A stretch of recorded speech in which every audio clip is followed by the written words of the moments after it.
Hello everyone and welcome to another episode of WAXTAN, a podcast brought to you by the Gambia Students Association to avail young people, especially students in Morocco, the opportunity, the platform to discuss issues that affect them, issues that affect society, and also put up solutions to those problems, and also, to better themselves in their public speaking skills, research, and the things they do. My name is Modu Mukhtar Jallo, and I will be your host for this episode. And my guest is Miss. Hi everyone, my name is Haraja Drame. I am a final year student at the University Mohammed Sank and I'm studying biology. Great, Haraja. Thank you so much for joining us. Thank you for having me. You're welcome. But today's topic, as you guys have already read, the audience, it's young people and social media, how it affects us positively or negatively, or its impact to everybody in the world, but most especially to young people. But first, Haraja will take us to what it really means when we talk about social media. She will tell us the advantages and disadvantages of social media. What age should kids, in fact, use social media? Should they be allowed to use social media? What are the protective measures we are doing to protect young people from some of the dangers that come with social media? And we will put up some recommendations from our experiences, from research or other people's experience. How do we make it safe? How do we get out? How can we be safe on social media? So, Haraja, quickly, what does it mean when we talk about social media? Basically, social media refers to applications and websites that allow us to share and create content and also to connect with other people. These can be websites like and apps like Instagram, Snapchat, Facebook, help me. Twitter, YouTube. Reddit, YouTube, yes. Facebook itself. Facebook. Messenger. So basically these kind of applications for social media. So we understand these social medias, the main purpose of them, especially Facebook, because Facebook owns Facebook itself, and then they own WhatsApp, Messenger, Instagram. These are the most influential social media. Exactly. The aim for them before was to create a global village networking. Do you think they've lost it?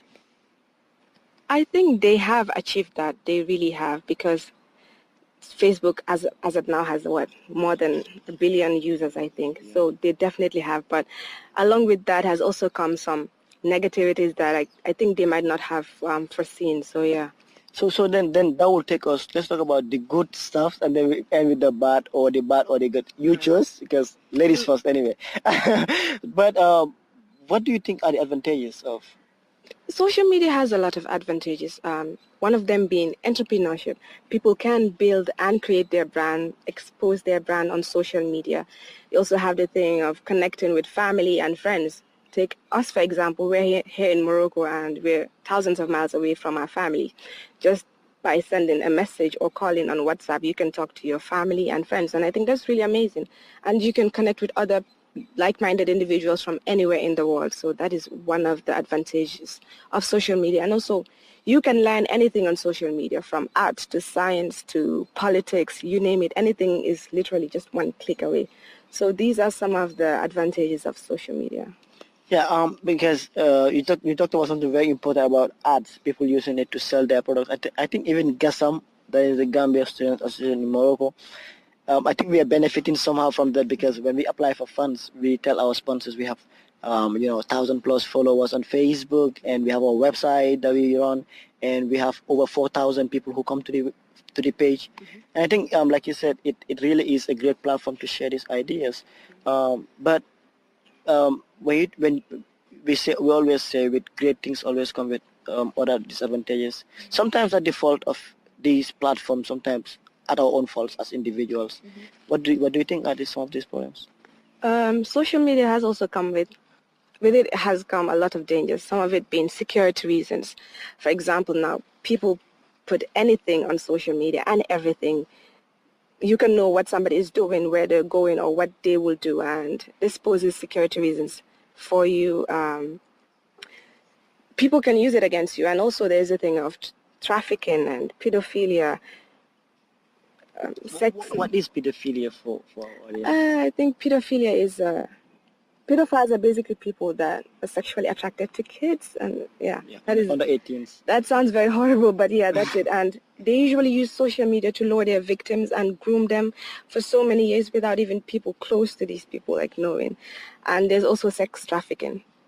Teens have been lured by traffickers on social media, posing as boyfriends or, friends and things like that. So there's one security reason, and there's also cyberbullying. We have seen a huge rise in cyberbullying over the years because anybody can just sit behind a computer and be hateful and troll people.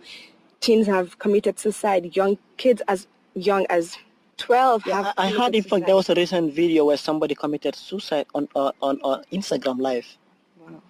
Just imagine, that's very horrible, and social media has really contributed to that. Because kids are getting on social media at a really young age, and kids are impressionable, and you also have, like I said, really hateful people that just trolled anybody. People are bullied for their religious views, their looks, their fashion sense, their sexual orientation, and social media is the easiest way to do that. So that is one of the dangers of social media, and also depression and anxiety. Most studies have shown that social media is linked to clinical symptoms of depression because we tend to compare our lives to people outside online, and the thing is, we have to realize that everybody puts perfectly curated images of themselves online. So you might compare your lives to theirs and think my life is not as fun or as exciting, which is not true, because everybody would make it look like their life is the best. They're having like we say, I'm living my best life on social media. So yeah, social media can lead to... And obviously, most of the times it's not true. Sometimes, like, it's not like I'm faking my life per se, but sometimes I just post, like I do sometimes at midnight, I'll post food on my status. It doesn't literally have to mean I cooked that, I just ate that. Yes. It's like sometimes I will just, this is just an example that probably has nothing much of an importance to based on what we're talking about right now. Mm-hmm. Sometimes I'll just post all photos. Right. People can post all photos of themselves, and they can be in their worst moments, but you will never know. Yeah, that's the thing. So, like I said, comparison is the thief of joy. So comparing your lives to others online is detrimental to your health. Another thing with social media is we spend lots of time on social media, myself included. I have done this, and I think most of us can relate. Most of our audience can relate to this. So the more time you spend on social media, the less time you're likely to have more human face-to-face interactions. And human beings are social beings, so that means we have to interact with others, because there's a reason why people are kept on solitary confinement as a form of punishment in prisons, because they lose their minds. So human beings, we need these connections, we need to interact. Spending time on social media most likely means more time on social media most likely means that you would isolate yourself from people, which is not good for your mental health. Yeah, that really makes sense. And then another thing is actually, social media, if you understand, is also not an area where, like you're talking about pedophilia, but it's also not a great platform for pornography and everything that comes with it. And pornography is so dangerous that we tend to think, okay, people are addicted to this. Recently, there was on the news about a kid who died, I think in Maryland, masturbating for over 50 times. So you realize how crazy this can be. But a very great group of us as young people is also a target. They're very, very prone to this. That takes us to the next topic, that is young people, kids on social media. Kids and social Do you think they should be having mobile phones, or they should be on the social platforms? I think so, yes. I think we're really in a digital age, so you can't just say I would not give my kids an app, but no, what I'm saying is... Okay, because I would have asked you, where are you saying probably a 4-year-old should be given? No, that's the thing. I was just coming to that. I think it also depends on the child. Every child is different. Children mature at different ages. Somebody might be 12 but can think like a 16-year-old or an 18-year-old, so it depends on the child. But I think generally kids should not be allowed to have phones or have access to any social media accounts until they are 13. I had my first social media account, which was Facebook, at 13, and my mom was the one that opened the account for me. So that means that as parents, you should also supervise the kids. I think they should be allowed to have social media, but with supervision from their parents, from what they're posting to who they're following, and their messages and things like that until they reach a certain age where you think they're mature enough to handle themselves on their own. So meaning, as parents, the moment you give your children social or mobile phones, devices like smartphones, there are always ways to protect these kids. Yes, there From are. your app store, from your YouTube, you can always activate a parent control. Yes, So sure. that takes us straight to responsible social media. How do we use it responsibly? Because as parents, as young people, we also have an obligation to these social media sites. What do you propose?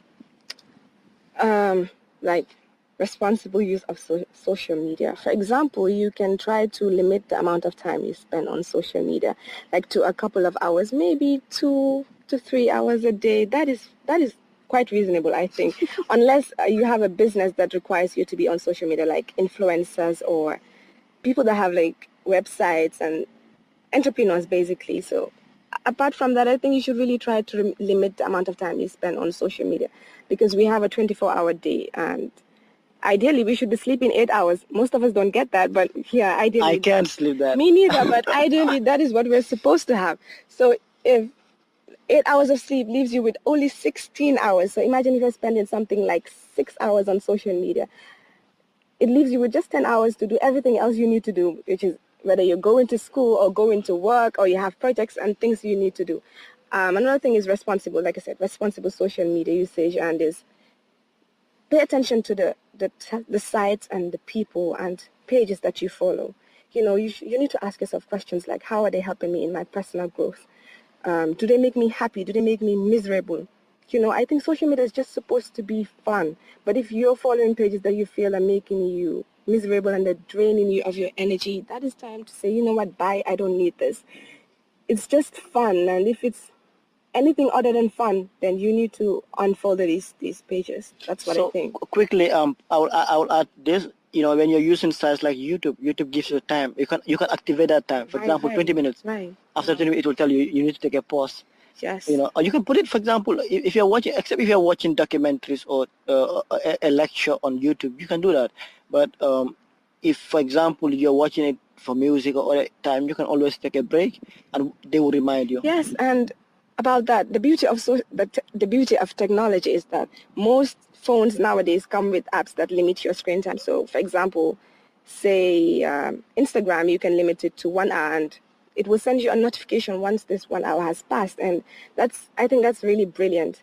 So another thing I would say, MJ, is also, like I said, pay attention to what you follow and what you search. Like even on Instagram, your explore page, Instagram and most of these social media are based on an algorithm that is controlled by you. So that means they show you more of what they think you like. Say you like photography. I know that you, yes, photography is your passion. So let's say you search a lot of photography related content, or you like a lot of photography pages. You use on exactly. Instagram based everything in hashtags. It's an algorithm. So the more of these things that you like, the more they appear on your feed. And Instagram also has a thing where you can, there's something you click where it says see less of posts like this. Yeah. So I'm saying if you don't want to see something, don't search it at all. So as much as social media can be harmful, if you use it responsibly, it's one of the most beautiful tools out there.